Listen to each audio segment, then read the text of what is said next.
you've seen the well-to-do up on Lenox Avenue, on that famous thoroughfare, with their noses in the air, high hats and collared collars, white spats and $15, spending every dime for a wonderful time. If you're blue and you don't know where to go to,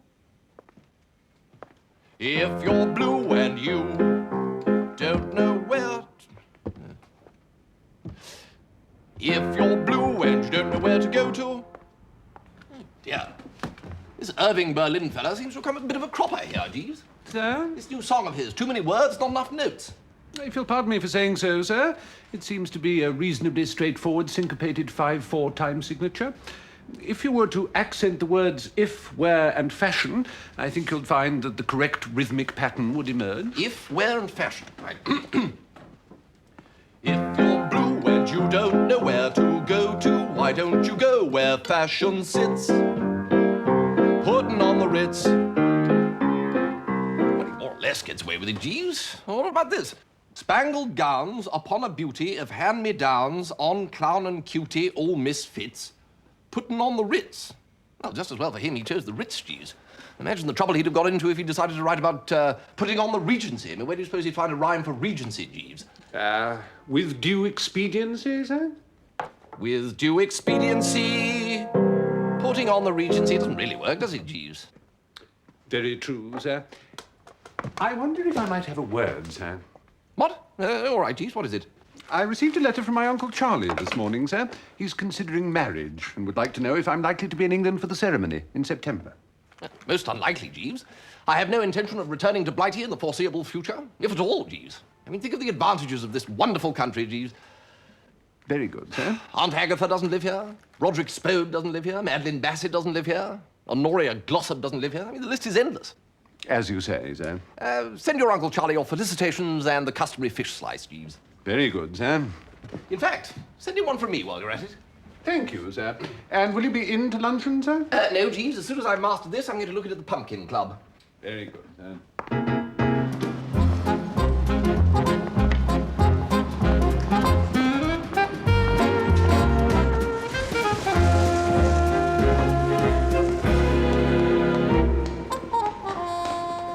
Bingo Little as I live and breathe. Bertie Wooster, I didn't know you were in New York. I'm here with my uncle. How is the old chap? He's come over for treatment. Oh, I'm sorry. Are you having lunch? Just on my way up. No, you don't want to eat here. I'll take you to a little place I know. Best food in town. Lead on, old fruit. Will you have what you always have, Richard? Of course. And my friend will have a hamburger and French fries. We'll both have coffee to drink.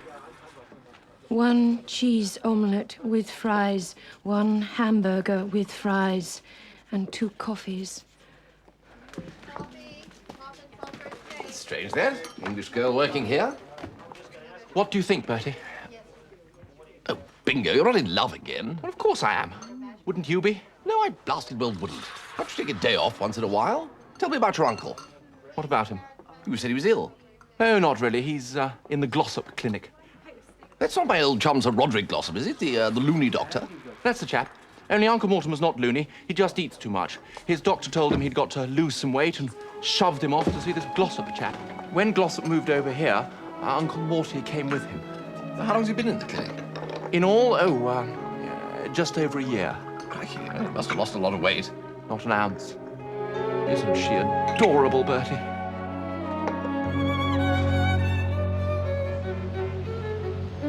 Good morning, sir. A fine morning with some scattering of cirrocumulus and a light breeze from the southeast. You'll pardon me mentioning it, sir, but I discovered this article on our hat rack. I can only assume that a tradesman left it. Oh, geez, we're not going to have a difference of opinion about that hat, are we?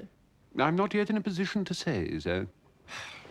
This is what is known among the fashionable elite as a 42nd Street skimmer, Jeeves. Gentlemen do not wear straw hats in the metropolis, sir. Jeeves, I am not going to discuss it any further. If you say so, sir. Mr. Little is here to see you, sir. Oh, Lord, we'll stand by for sharp squalls and gale-force winds from the direction of Art's Diner, Jeeves. Sir? Mr. Little is in love again, for the 53rd time on this occasion, with a waitress from Art's Diner and Grill, where every sandwich is a work of art. Mr. Little is certainly a warm-hearted gentleman, sir. Warm-hearted? He has to wear asbestos vests. Bertie, I want you to do a bit of diplomatic business with my uncle. He always disapproves of anyone I want to marry, and I need his approval. But Bingo, every time you fall in love, something goes wrong and you're left in the lurch. Why not leave tackling your uncle until everything's fixed and settled? It is fixed and settled. She accepted me last night. I thought you only met a week ago. Why do you always... Bertie! What? Do you remember that frightfully subtle scheme I worked out, telling him you were what's-her-name who wrote those books? I thought that was my idea, wasn't it, Jeeves? Perhaps so, sir. What do you mean, perhaps so? Well, perhaps I misremember the occasion, sir, but I had always believed that I was to some degree responsible. Oh, nonsense, Jeeves. I remember as if it were yesterday. I said... Never mind whose idea it was. The point is, it was a corker. What I say is this. Rosie M. Banks, forward once more. Sorry, Bingo, out of the question. I will not go through all that again, pretending that my pen name was Rosie M. Banks and that I'd written all those frightful novels. Not for me. Not for you, nor a dozen like you. I never thought to hear those words from Bertie Wooster. Yeah, yes, well, you've heard them now. Paste them into your hat. Our very last copy, sir. This is an absolutely rotten idea, Bingo. Here's her latest. Just sign it. To Lord Bittlesham from Rosie M. Banks with all good wishes. I haven't even read the belly thing. You don't have to read it. They're all the same. Innocent but doughty young mill girl, waitress, shop girl, falls in love with poor but handsome young architect, motor mechanic, mining engineer.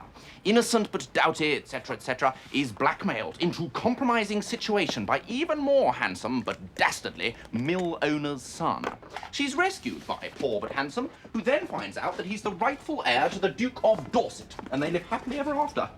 When Uncle Mortimer reads all that, he'll be a gone swan. May I help you? Good afternoon. I'd like to see Lord Bittlesham, please. Up the stairs, suite 4.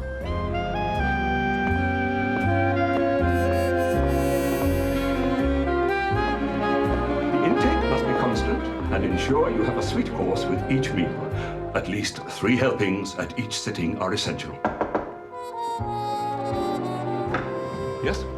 Oh, it's Bertie Wooster, isn't it? What ho, Sir Roderick? I'm here to see Lord Bittlesham. I didn't know you knew each other. Come in, come in. Bertie Wooster is here to see you, Mortimer. Good Lord, what a wonderful surprise. Well, heard you were laid up, you know. Why don't you stay and have lunch with us, Bertie, after you've finished here? Take the opportunity, Mr. Wooster, if you can. Sir Roderick has the most sublime chef. Oh, well, thanks. I'll see you later, Bertie. Mr. Wooster, I wish to congratulate you. I wish to thank you. You go from strength to strength. I have read All for Love. I have read Only a Factory Girl. I know Madcap Myrtle by heart, but this is your bravest and your best. It tears the heartstrings. Oh, well, I brought you one of those, as a matter of fact. Oh, thank you. Oh, inscribed, how kind. Mr. Wooster, I'm a better man for having read this book. Really? A better, sweeter, deeper man. Ah, my treatment. A harsh regime indeed, Mr. Wooster. A better man, you say? Yes, infinitely. I'm full of human charity and sweetness towards my fellow man. Oh, including young Bingo? My nephew, Richard? Well, yes. Even towards Richard, yes. Oh, stout fellow. Or rather, good egg. Because I wanted to talk to you about him. Didn't I tell you the chef was a master? He wants to get married. Well, I see no reason why he shouldn't. Oh, splendid. As long as it doesn't interfere with his cooking. No, Bingo does. Richard wants to get married. Well, I'm not altogether sure that I approve of that. Who is the lady? Well, as a matter of fact, she's a waitress. This is remarkable. This is most cheering. I had not given the boy credit for such tenacity of purpose. I recollect that when I first had the pleasure of making your acquaintance last year, Richard was desirous of marrying this waitress. Yes, it is good, isn't it? Of course, it's not exactly the same waitress. But still, it's a waitress. I did a lot of work with heavy drinkers for my PhD. And one thing I found they all had in common was that as children, They'd be deprived of alcohol? My point exactly. That's the basis of his whole treatment. Mr. Bertram Wooster to see you, sir. What-ho? Bertie Wooster. Good Lord. Oh, what-ho, Honoria? Do you know Mrs. Snap? We met outside. And this is Dr. Blair Eggleston.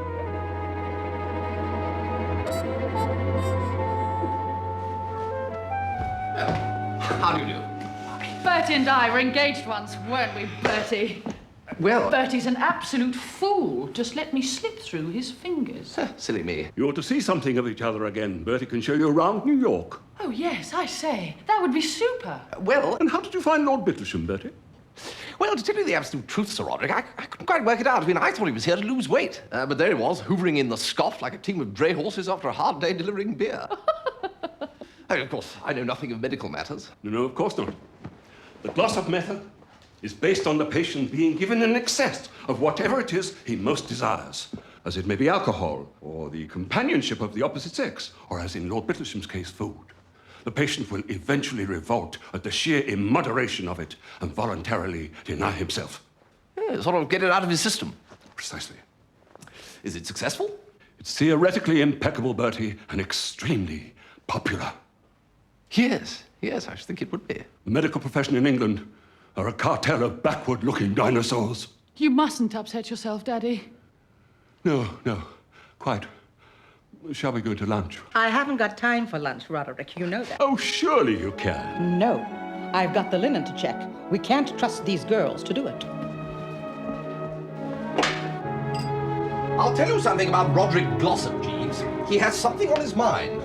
Conversing with him, one felt that his thoughts were far away and his thoughts were stinkers. It's possible that it is Sir Roderick's situation with regard to Mrs. Snap that is causing him chagrin, sir. No, there was a situation with Mrs. Snap. Oh, indeed, sir.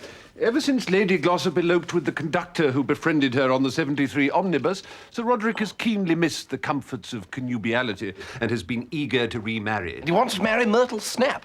Precisely so, sir, but Mrs. Snap refuses to consider such a venture, while Sir Roderick's daughter remains unmarried. In a colourful turn of phrase, she stated that certain specific and scarcely to be anticipated meteorological conditions would have to take place in the infernal regions before she would share a home with Miss Honoria. Well, amen to that. But how do you know so much about the Glossops? The butler, Dobson, is an old acquaintance, sir. Dobson has exceptionally keen hearing. What listens at keyholes, you mean? Precisely so, sir. He is gathering material for his memoirs. Will that be all, sir? Yes, that'll be all, Jeeves. Good night. Good night, sir. Well, what, Bingo? How did it go with Uncle Mortimer? Not bad, not bad. I left him thinking it over. Thinking it over? If I was a bookie, I should feel justified in offering 100 to 8 against. 100 to 8? That's no blasted good. Might have known you'd muck it up. Well, I like that. Have you been to see him? He might have softened up by now. No, I'll go tomorrow. I'm playing tennis with Blair Eggleston this afternoon. Well, the doctor fellow. You know him, do you? Well, of course I know him. I wouldn't be playing tennis with him otherwise. We play twice a week, and he spends the whole game telling me about his miserable love life. What's wrong with his love life? Honoria Glossop is. He's madly in love with her, and he can't bring himself to tell her. But he's the most frightful hearty. A doctor and good-looking and all that sort of thing. I know. You'd think he'd be a menace to the sex and have to be kept on a leash in the interest of pure womanhood. But put him alone in a room with a woman, and he comes over all faint and has to ask for a glass of water. Yeah, what a lesson to us all, Bingo. Well, not you, as it happens. Bingo! What? No, I mean bingo. Inspiration has struck. About my uncle? Well, not in this instance, no. Honoria Glossop has been making definite tally-hos in my direction, and I need to throw her off the scent. I would also be doing my old chum Roderick Glossop a good turn. Look, you're seeing Eggleston this afternoon, you say? Yes. Well, just try and drop it into the conversation, will you, that he'd better heat up his feet and grab Honoria while the grabbing's good, because you happen to know that someone else is making a heavy play in her direction and may have the deal sewn up at any moment. All right. But who's making a heavy play in her direction? Bertram is, Bingo.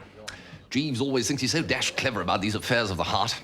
I sometimes wonder if he doesn't think I'm a complete idiot. He's also getting a bit above himself in matters of headgear. Now, you leave it to Bertram.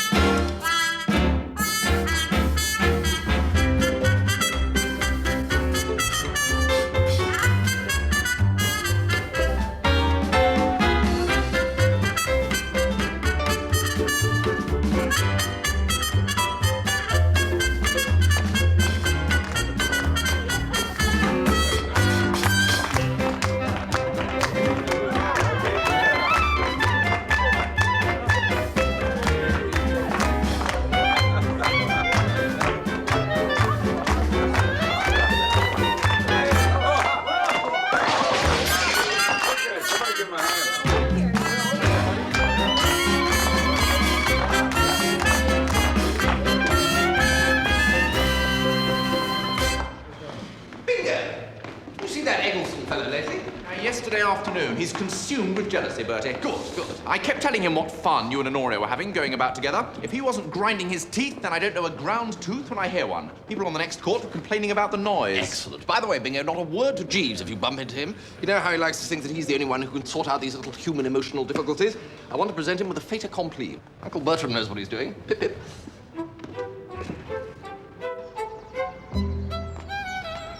Bertie, I have something important to tell you. You on for tonight? Well, to tell you the truth, Bertie, Aha! Blair Eggleston.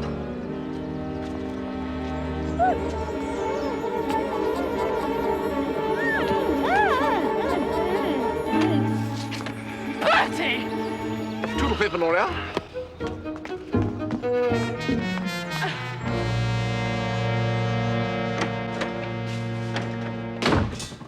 Jeeves?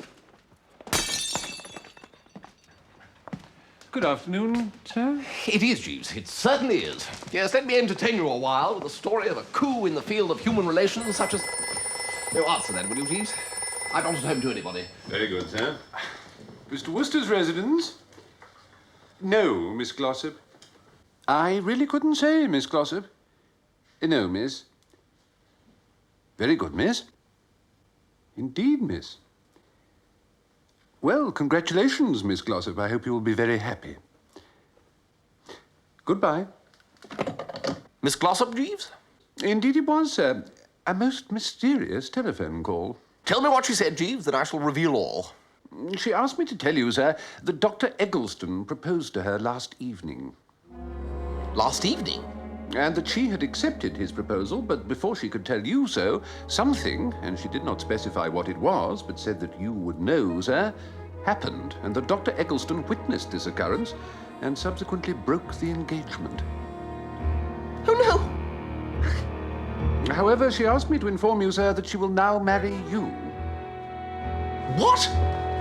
She says that while you may not be the man of her dreams, she feels that your patient love should be rewarded. Oh, no. Oh, Jeeves. But we were interrupted, sir. There was something you wished to tell me?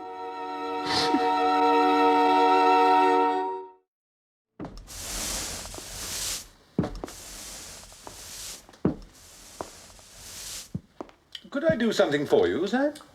No, that's all right. Thank you, Jeeves. You carry on.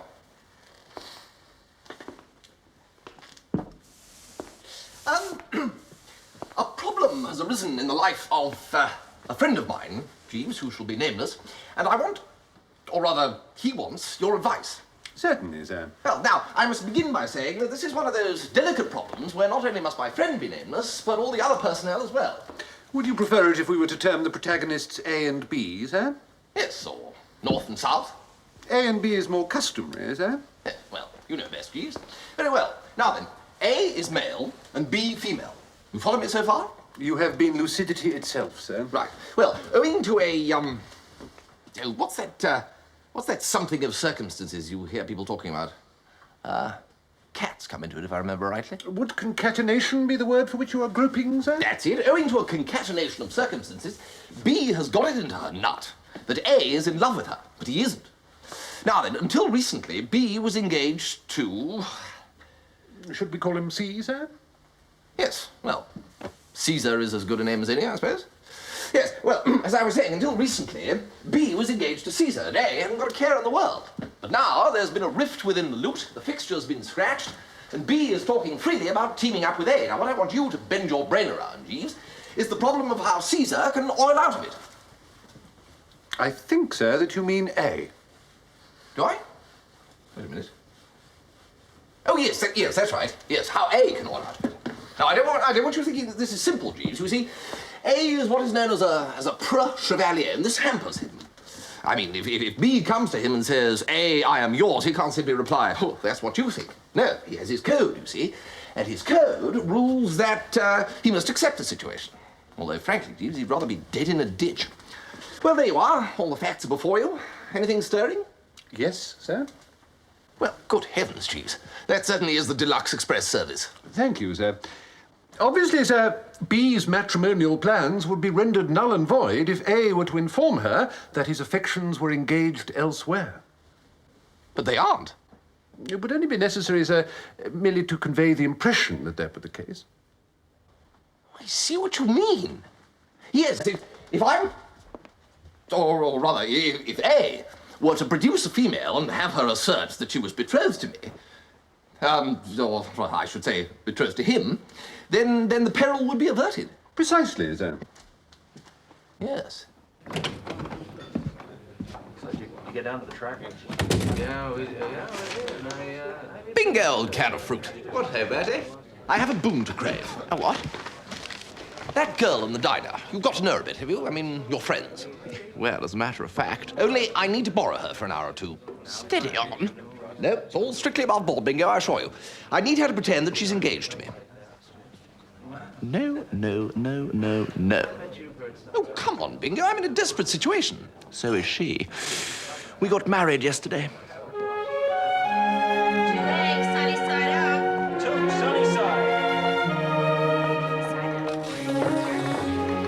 As a matter of fact, we were going to ask you a favour. We were going to ask you to break the news to Lord Bittlesham. Well, I can't go there. Eggleston might be there. No, not since the breakup. We played tennis yesterday, and he said he was never going to see Honoria again. Hamburger and fries. Well, I thought you got married yesterday. Well, yes, but after tennis. Anyway, Eggleston's rather keen to see you. I absolutely refuse to give him your address, though. Well, thank you, Bingo. Of course, Richard doesn't know how long he'll be able to resist if Eggleston keeps asking.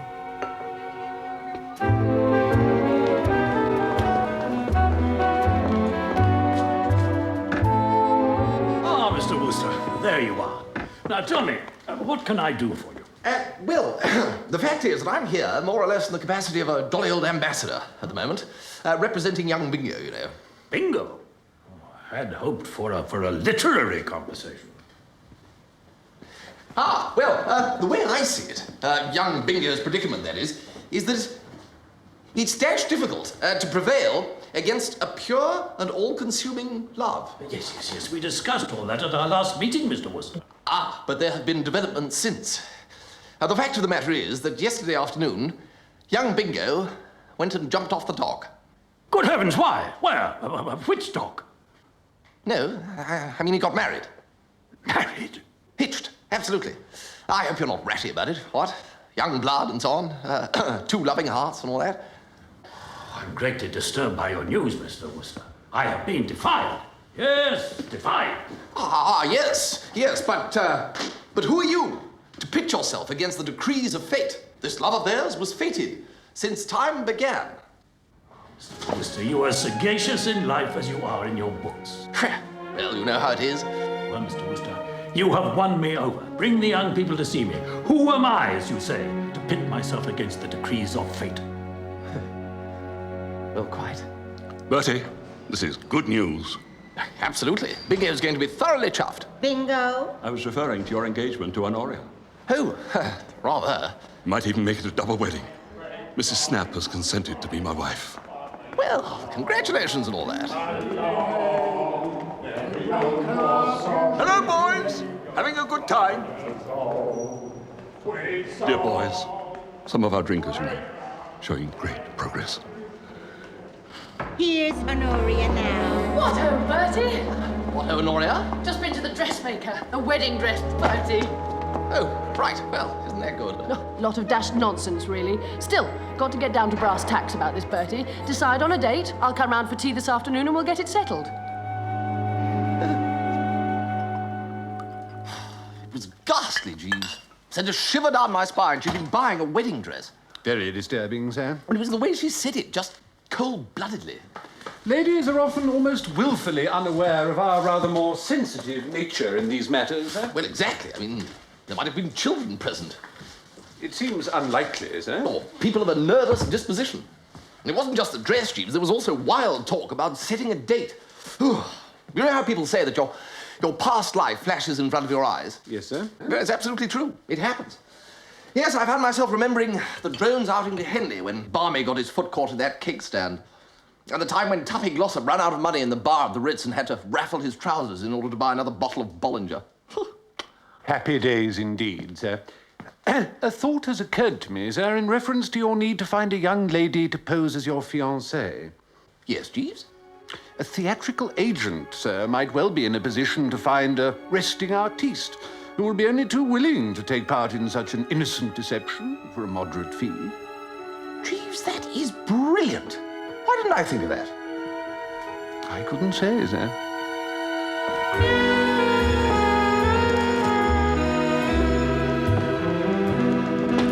Yeah? Something I can do for you, buddy? Jas Waterbury? That's me. You looking for a job? No, I'm looking for a girl. Oh, aren't we all, amigo? What's your line? You running a touring company? No, I want a girl to pretend to be my fiancée for the afternoon. Oh, one of those. Well, you've come to the right place. I've got just the girl for you. Oh, well, that's good. Yeah. Trixie Waterbury, made for the part. Right up Trixie Street.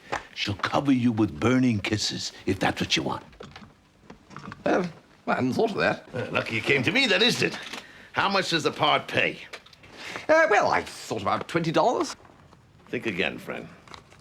More, you mean? No, less. 15? A comedian, too, are you? $30. Or rather, 40. That way you get every ounce of zest and cooperation. Well, more than I get for 30. Oh, much more. $40. Plus commission. Commission? Yeah, another 10, inclusive.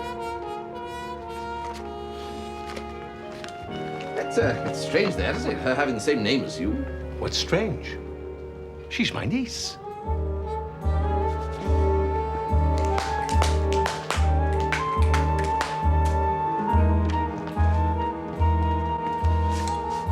Will smoked salmon sandwiches and tea cakes be in order, sir? Doesn't matter, Jeeves. Could be pig's trotters and turtle soup as far as Honoria is concerned. She's not going to get as far as the comestibles. That'll be Trixie now.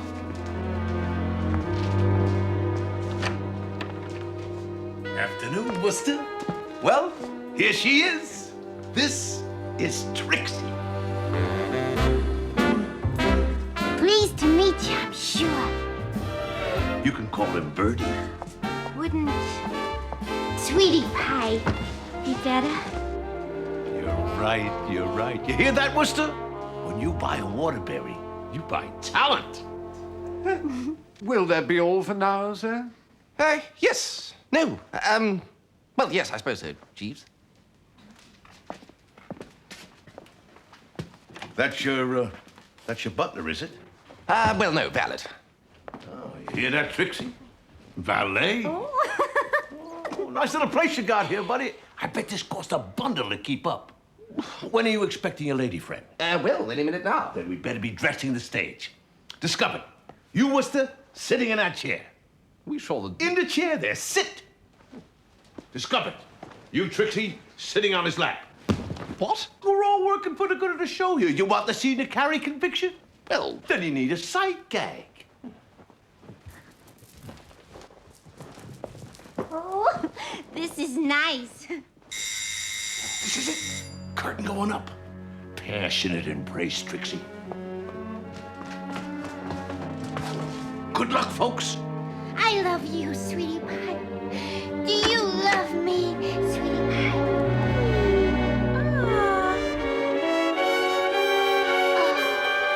What the hell is this?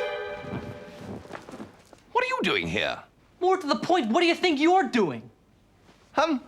Well, Trixie, this is Dr. Eggleston. Eggleston, this is Miss Trixie Waterbury, my fiancée. Oh, hi. Your what? Fiancée, as in fiancée. You cur.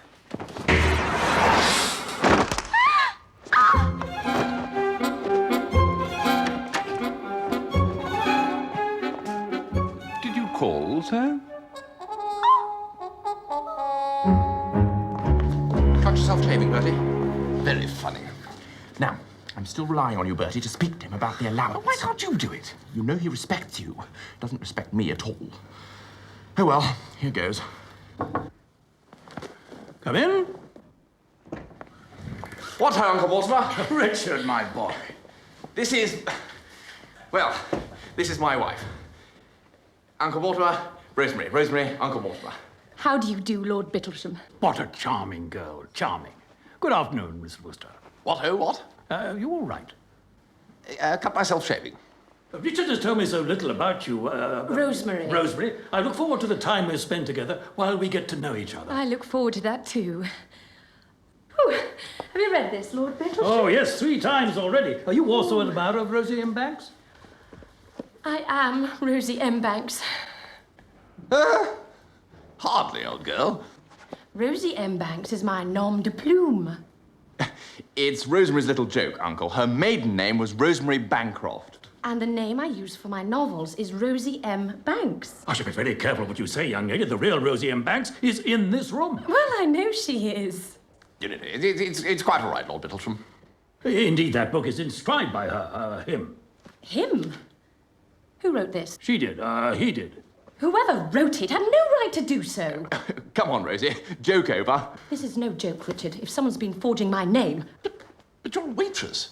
Only whilst I was gathering material for my new book. This is an outrage, and in the worst possible taste, Mr. Wooster. I'm sorry that the woman my nephew has chosen to marry should be so lost to ordinary common decency as to attempt to perpetrate such a deception. How dare you? Wait a minute. If you're Rosie M. Banks, why didn't you tell me? I was going to, but I was so touched by the fact that you seemed to love me for myself that I put it off until we got back to London. And now I have to put up with this fat relative of yours abusing me. How dare you, madam? That man so bravely standing there deserves an immediate apology. What man?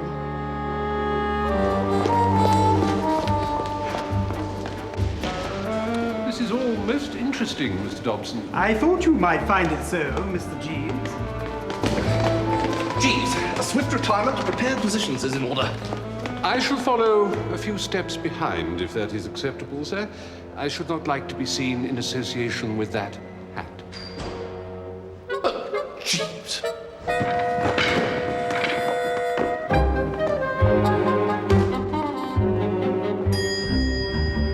There's a gentleman waiting to see you, Mr. Wooster. Oh? Mr. Waterbury.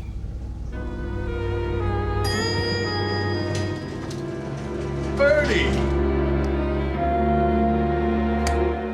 Trix and me have been talking it over, and we both feel that a simple wedding would be best. No need for a lot of fuss and expense. And Niagara Falls for the honeymoon. She's always wanted to see Niagara Falls. Mr. Waterbury, I'm afraid I didn't quite catch your drift. Do I gather that Trix is thinking of getting married? Now, wait a minute, Bertie. Didn't you introduce her to your gentleman friend as your fiancé? Well, that was just a ruse. What? Well, surely you explained it to her that I wanted her to pretend that we were engaged. What did I do that for? $50.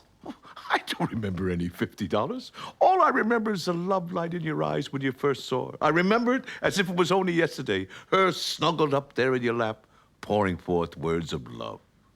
You're talking through your hat, Jazz Waterbury. You've got your facts wrong. Wrong? I will trouble you to break it to Miss Waterbury that the wedding bells will not ring out. You don't want to marry Trixie?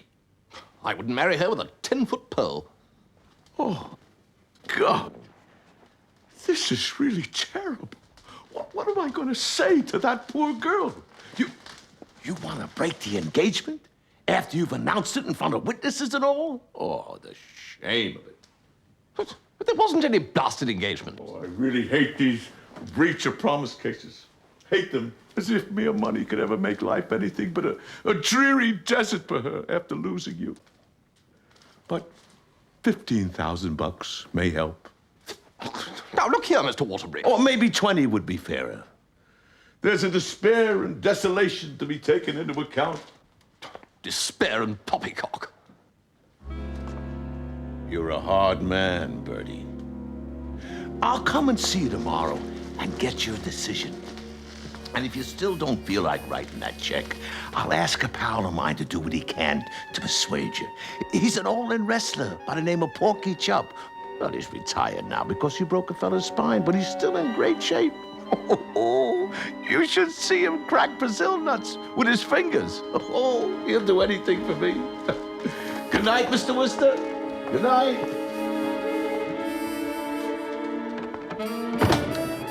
Should I go and start packing, sir?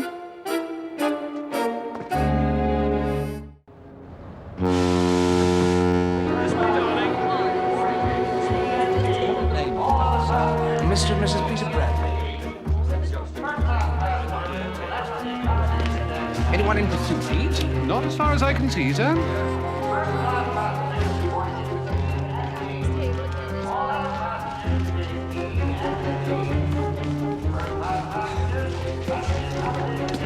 Well, so far so good, eh, Jeeves? So far so good, sir. This is the one.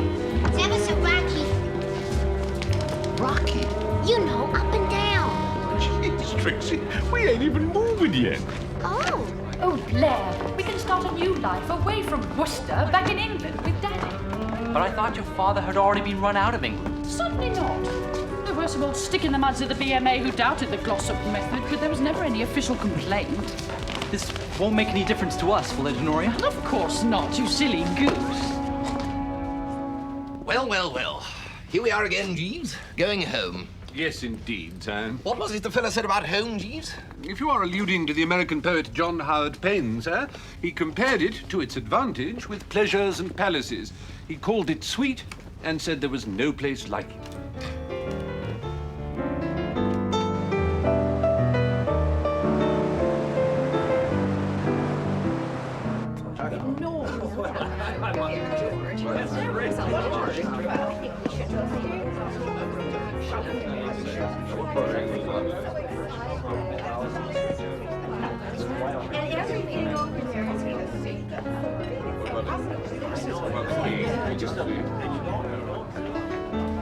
What are you drinking, Bertie? Oh, thank you, Bingo. Dry martini. How do you know who I was? That beard wouldn't convince a whelk. Rosie's going to London to consult her lawyers about suing you. What? What for? Impersonating a sane person. My uncle's on board, too. He's going to be a witness. Well, why didn't you just tell them the truth? What? And tell her that we worked the Rosie M. Bank squeeze to try and get me married to someone else. She said one of the things that first attracted her to me was the fact that I'd never been in love before. You didn't tell her that? Yes, I did. Great Scott. Anyway, they're both rather anxious to have a word with you. Oh, my hat. They didn't know I'm on board, do they? Not yet. Ah, here's Rosie.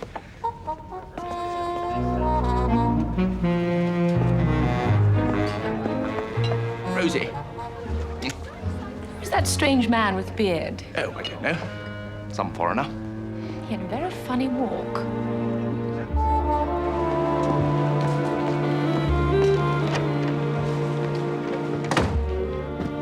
Lord Bittlesham's on board, Jeeves. Yes, sir. I encountered his lordship late this afternoon. And Bingo says that Mrs. Bingo is going to sue me. His lordship intimated that such was the intention, sir. Well, what am I going to do, Jeeves? I can't go into court. Did you say something, Jeeves? No, sir. Right. It's funny, I could have... So what's the plan, boss? This plan's a peach. There it is again. I got it all worked out for you. Is this a torn ligament job or a bone breaker? I got it all worked out. We wait until everything's quiet, then we strike. Strike, sure. It's the people next door, Jeeves. Seem to know that voice. We gotta do the plan my way. That way we don't have no trouble from anybody. No trouble. Right. Did you find out where he is? I was just discussing it with Porky. He's in the next cabin, number 16. Next door. They're talking about me, Jeeves. Surely not, sir. It's gonna be a pushover. Me and Porky are gonna go there tonight and have a little word. They're going to...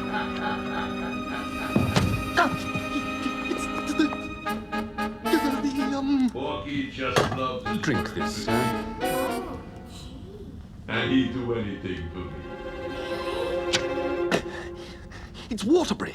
The theatrical agent, sir? Waterbury is talking to Porky Jupp. Waterbury and Porky Jupp are on the other side of that wall, talking about coming in here tonight and having a little word. Well, we know what that means.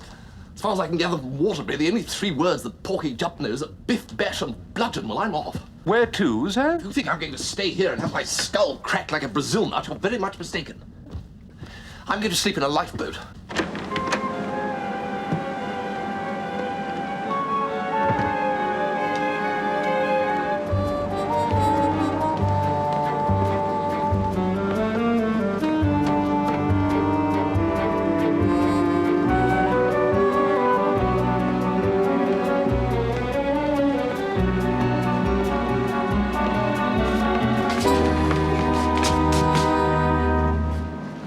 I don't know you.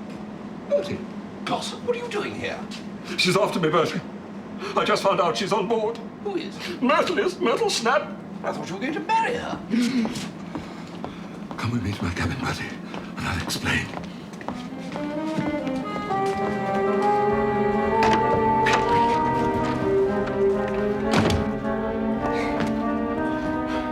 I can't do it, Bertie. You seemed all lovey-dovey. That was before. As soon as we announced our marriage, she changed. It was only yesterday morning. I know, Bertie. And yesterday afternoon, she showed her hand. She went out and bought me a dozen pairs of Argyle socks. Well, those tartan jobs? Rather doggy. Well, perhaps so, but not with my striped trousers. Huh. Well, couldn't you just not wear them? Well, I could have, Bertie. But Myrtle becomes so bitter and resentful. She also announced that in future, coffee will be served with dinner instead of wine. Oh, I say. I realized she'd become a tyrant, Bertie. I suddenly had a vision of our life together, stretching away across the years, with me prancing about in tartan socks with caffeine poisoning. Not a pretty picture. But she's followed me, Bertie. I saw her earlier going into cabin 27 on the corner. Roderick! What? No, I'm sorry, but I've had an idea. For reasons I'm not going to go into now, I too am being pursued. Why don't you and I swap cabins? Brilliant, Bertie.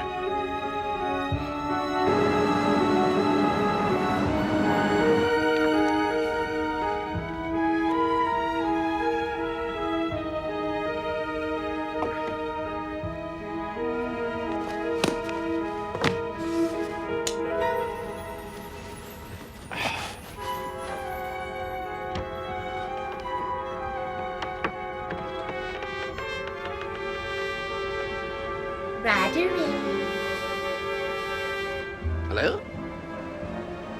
It's your little Murty Wurty. Little who?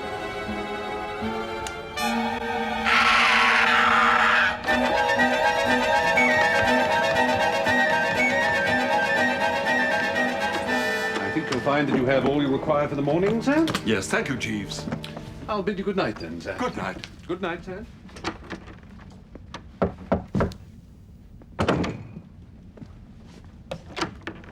We want to see Worcester. Yeah. I regret that Mr. Worcester is not at home, gentlemen. Oh, don't give me that. Don't give him that.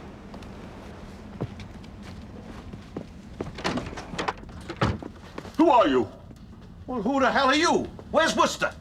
Where's Worcester? I'm afraid I'm not at liberty to divulge that information. Oh, no? Porky? You ask him. You mean really ask him? Sure. But no blood? No blood, sure. Now, gentlemen, I'm sure we can settle this matter amicably. Sure we can. Very well, very well. Mr. Worcester... No, Jeeves. ...is in cabin 27, the cabin on the corner. I'm sorry, Sir Roderick. Come on, Porky.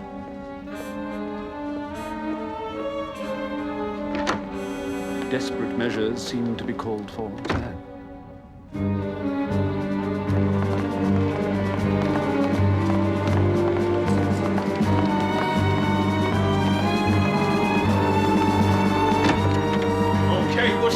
This is it. James Waterbury. After 15 years. Myrtle! You no good to she won't come back here, you snake. I'll haul you to every corner of the land. I'll get you for this. Did you hear me? You come back here. Can you hear me? You skunk. You weasel. You snake of the tree. What's going on, Porky? His wife caught up with him. His wife? His wife! We can get married in England just as well as in America. Yeah, I suppose so. That's her. That's Worcester's fiancée. Are you sure? Sure, I'm sure. Right. It's no good you making that row. You've behaved disgracefully. He's married. Married? He's already married. Oh.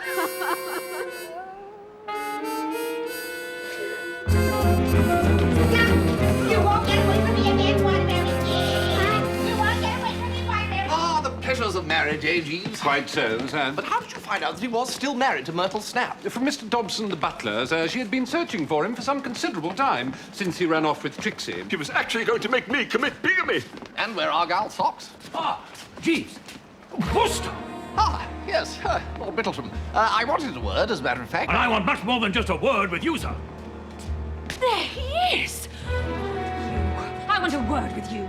Yes, it was all a mix-up. You deliberately went out of your way to deceive me. No. You've brought my reputation into disrepute. Surely not. Bertie! I want a word with you, Bertie. A word? You're to make an honest woman of poor little Trixie. Oh, yes.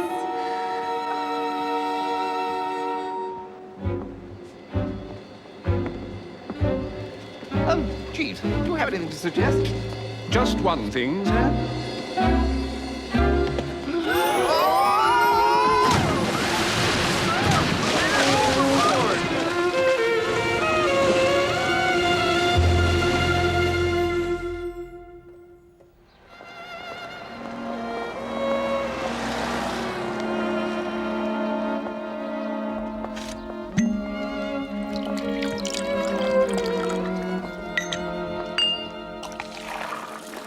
Easy on the soda, Jeeves. Very good, sir. 8.5 months without a drink may be a drone's record. Congratulations, sir. Well, your jolly good health, Jeeves. Thank you, sir. And well rowed. It's good of you to say so, sir. Though there was perhaps a little too much of it for my taste. Jeeves, this is not the time for recriminations. Very good, sir. My navigation was impeccable throughout. Very good, sir. I must say, coming across the Great Barrier Reef like that was a bit of a shock. Do you recall that long, narrow stretch of waterway that you insisted was the Serpentine, sir? Jeeves. It was, in fact, as I suggested at the time, sir, the Panama Canal. Jeeves, it was hardly my fault that the compass was of unconventional design. Again, pardon me for saying so, sir, but most compasses do point north. Jeeves, let's not start this tedious argument again. Very good, sir. Get the arrow pointing towards the sun, and then you read off the direction you want with the dial thing. That's what the letters are there for. If you say so, sir. Well, I think I should go and have a bath. Another one of those, Jeeves. Very good, sir. Ah, the old 42nd Street skimmer, Jeeves. Quite so, sir. Only it had a voice. What a tale it could tell. But you always get your way in the end, Jeeves. Give it to some deserving cause, will you? I shall do my best, sir. Will you be dining in tonight, sir? Yes, why not? But Jeeves? Sir? Not fish, I think. Very good, sir.